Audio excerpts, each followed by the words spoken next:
Mendengar kata stroke lebih baik mencegah daripada mengobatin. Stroke di Indonesia. Setiap tahun hampir 800.000 orang mengalami stroke baru ataupun stroke berulang. Stroke penyebab kematian nomor 5 di Indonesia. Hingga 80% stroke dapat dicegah. Stroke penyebab utama kecacatan orang dewasa di Indonesia. Stroke adalah serangan otak atau kerusakan otak.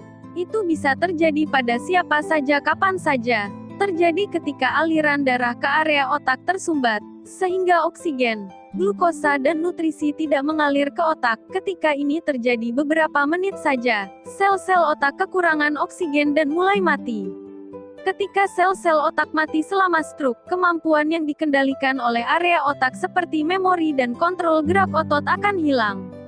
1. Stroke iskemik. Pembuluh darah yang membawa darah ke otak tersumbat oleh gumpalan darah iskemik adalah salah satu jenis stroke. Stroke iskemik terjadi ketika pembuluh darah yang membawa darah ke otak tersumbat oleh bekuan darah. Ini menyebabkan darah tidak sampai ke otak. Tekanan darah tinggi adalah faktor risiko paling penting untuk jenis stroke ini. Stroke iskemik dapat terjadi dalam dua cara. A. Stroke emboli. Gumpalan darah atau fragmen plak terbentuk di suatu tempat di dalam tubuh, biasanya jantung, dan menyebar ke otak. Begitu berada di otak, bekuan itu bergerak ke pembuluh darah yang cukup kecil untuk menghalangi jalannya. Gumpalan itu bersarang di sana, menghalangi pembuluh darah dan menyebabkan stroke. Kata medis untuk jenis bekuan darah ini adalah embolus. B. Stroke trombotik disebabkan oleh gumpalan darah yang terbentuk di dalam salah satu arteri yang memasok darah ke otak. Jenis stroke ini biasanya terlihat pada orang dengan kadar kolesterol tinggi dan aterosklerosis.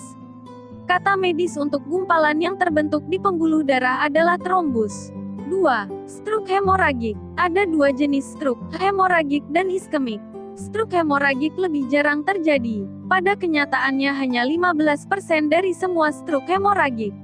Stroke hemoragik adalah ledakan aneurisma otak atau kebocoran pembuluh darah yang melemah. Darah tumpah di sekitar otak dan menciptakan pembengkakan dan tekanan, merusak sel-sel dan jaringan di otak. Ada dua jenis stroke hemoragik yang disebut intracerebral dan subarachnoid. Stroke hemoragik yang paling umum terjadi ketika pembuluh darah di dalam otak pecah dan bocor, sehingga darah ke jaringan otak dan sekitarnya. Perdarahan intraserebral. Pendarahan menyebabkan sel-sel otak mati dan bagian otak yang terpengaruh berhenti bekerja dengan benar, mengakibatkan penderita tidak bisa menggerakkan lengan, kaki atau anggota tubuh lainnya. Dokter Anda memberi obat atau mengambil tindakan operasi. Tekan tombol like dan lonceng untuk mengetahui tentang kesehatan lainnya. Bagikan video ini ke siapa saja. Terima kasih.